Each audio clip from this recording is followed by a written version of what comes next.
you're good, and thank you for watching another YouTube video from me at my house. I wanted to talk to you about a very exciting thing.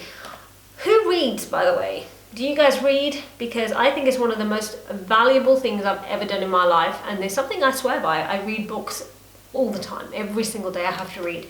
Now this video is all about a book called Happiness Advantage from Shawn Achor. So I'm going to do a bit of a review on this book, and it's because a lot of you guys ask me, what do I read, what books do I recommend, and why, and this is why I'm doing the video.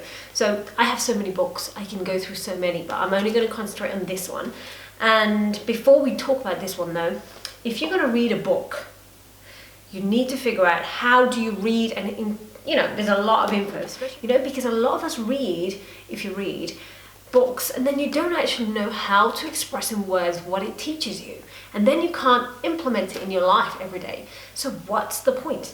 So I'm going to teach you how to read effectively, and I make it really fun because, can you see this? This is well, I don't really pay attention to the book name, but I have journals and journals and journals, and then I've got a dedicated book for books. I do book reviews in my book. So this is a really cool book. This has actually got it's very creative. It's got like creative, this is so funny, right, I'll show you. It's got creative pictures in it, so like adult coloring book, but not like that sense, but it's so you can have blank pages where you write, and then every now and then you get to like a coloring page and you can color, because it's still fun to color when you're older, because it's actually creative. It's very creative to get into your flow. That's one thing adults lose, is creativity, or at least we're not encouraged to do things like color in or fun things that you did as a kid, and that's the creativity dying in you, and that's where your imagination is dying and your original thought process really is ending. So how do you use it? Every time I read a chapter, to make sure it stays ingrained in my head, I will then go through the chapter in detail. So I've written a bit of an intro here, and then I've got the book title and each chapter that is in the book.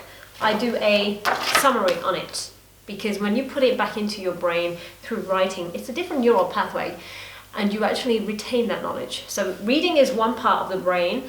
Retaining it and saying it back out, i.e. teaching it to yourself or someone else, you actually learn it in a different form, and it actually gets ingrained into your mind and your brain, so that you have learnt it. That's the most effective way of learning. So now I get to review this book.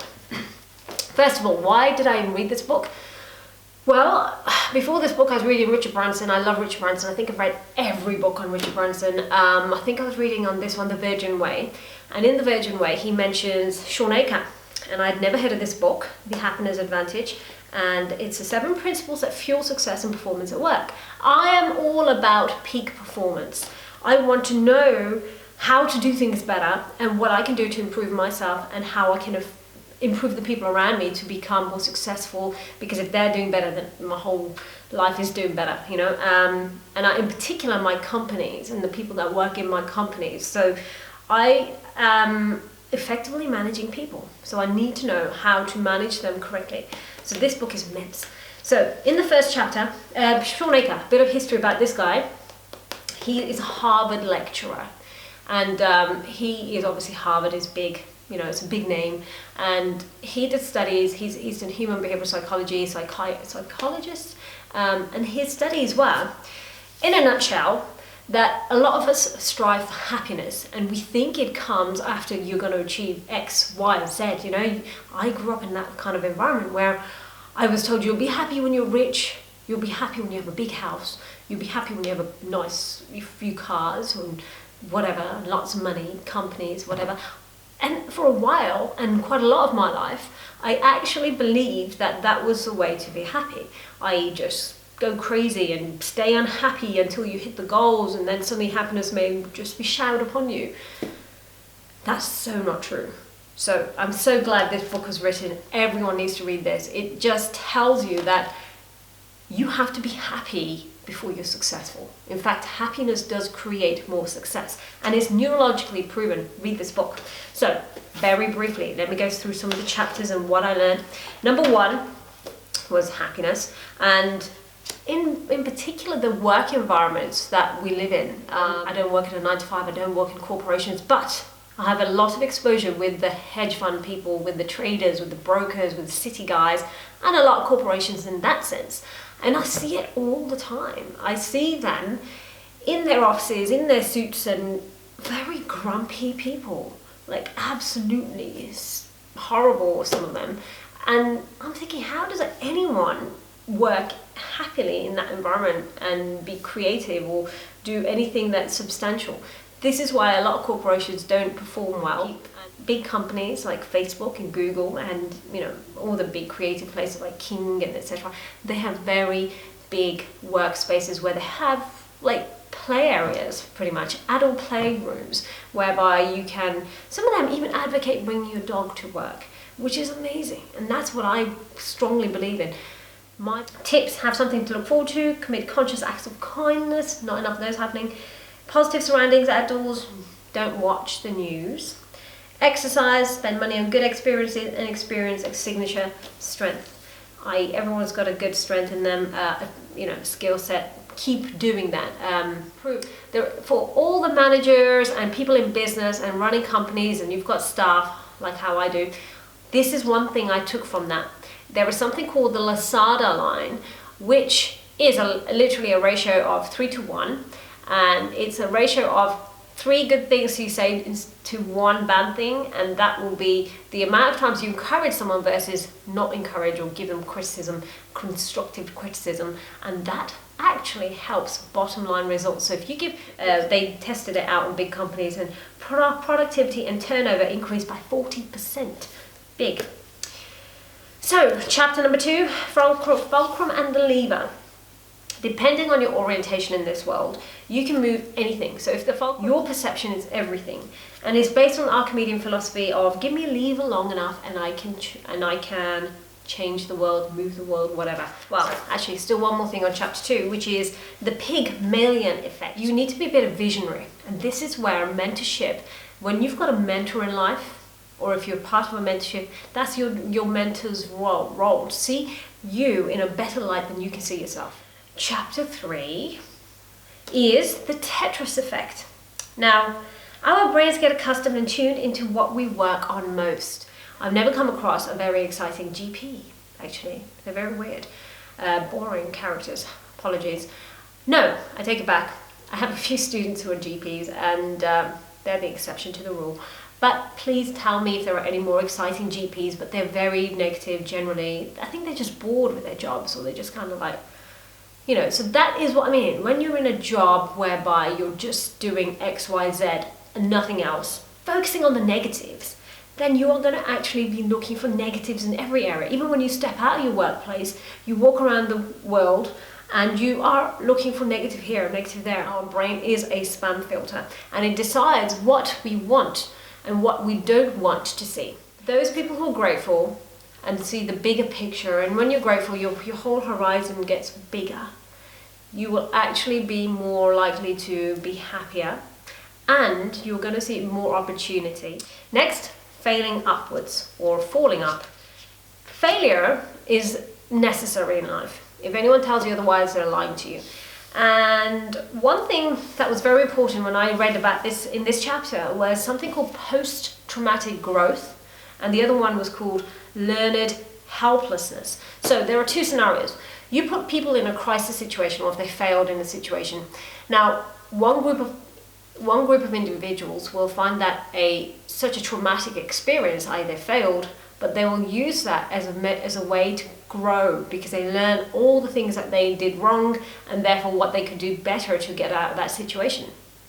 Now, other people become learnedly helpless. They learn that, okay, I failed here, so when that situation occurs again, they're like, oh, I failed last time, I'm going to fail again. Whereas there are some people, like me, I've failed immense amount of times, so many times more than being successful, let's put it that way.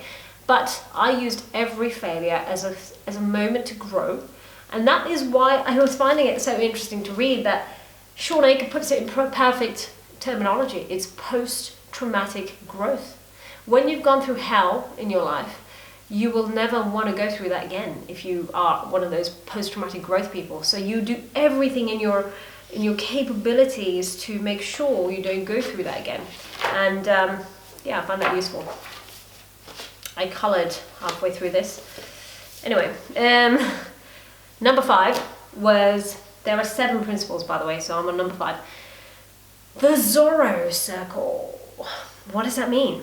Circle of control. A lot of things. Now, a lot of people, when they think of, I want to achieve this goal, they get very overwhelmed because they think the goal is so big, and how the hell am I going to achieve this goal? It's just like huge, it's above me, it's massive. One, that's a good sign that you're scared of your goal, because that means you've set a proper goal. If it doesn't scare you, it's not big enough. Now, how do we achieve this scary goal? Well, first step is to create this Zorro circle, which is a imaginary circle of control. You take it in little baby steps of how you want to achieve that massive goal, but you do it in steps. So they can't do that. They have to go in stages, and we make it achievable, and that's when they feel they can actually do this. Number 6 is the 20-second rule. This one really helped me. How? Well, I'll tell you how. This thing is sometimes the bane of my life. That means I spend too much time on my phone sometimes. I'm a workaholic, but you need to switch off. Now, how you do that, for me, was emails. Emails is big. So what I did is you create a 20-second rule. So I put the email icon out, which is usually at the bottom there. I moved it into a folder in one of these business things, and I moved it like 2 pages in. I should really, if I'm really desperate, I'll move it 3 pages in. So I hid it somewhere. Willpower is just not good enough. It's like, don't think about pink elephants. You got to think about pink elephants. So inspiration is the place we want to go. You need to understand why you want to change that bad habit, and then creating that 20-second rule gap will help massively. The 7th principle was social investment.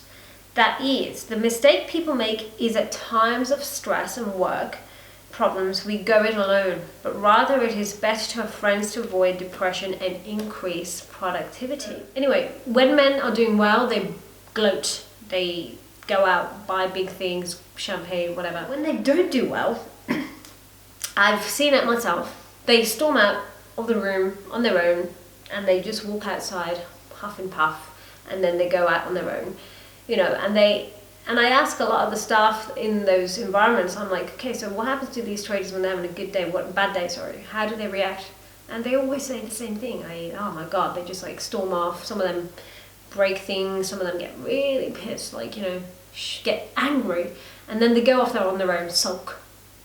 And that's not good. According to this book, you need to have a social bond with people, so find people to talk to, which is why therapists are good. So if you're really not comfortable talking to people, your friends or your colleagues about your problems, you know, we don't want to just talk about problems all day long, but it's healthy just to go through it and then it fixes very quick. I do it myself. I talk to my trader, and somehow the problem I created a mountain over my head with is diminished massively.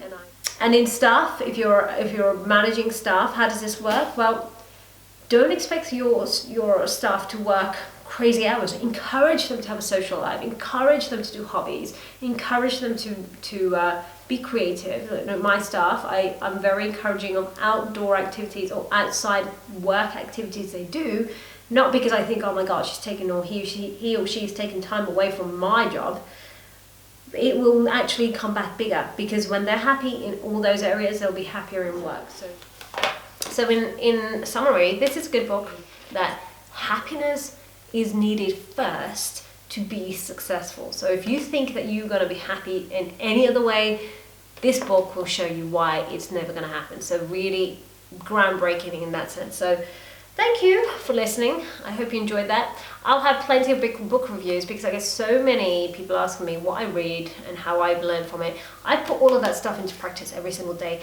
Every time I've read something, I've put it into practice in my head, and I've written it down, and I put it into practice in my day-to-day life with the staff, with people around me. family to friends to work, you know, associates. So it's very, very good.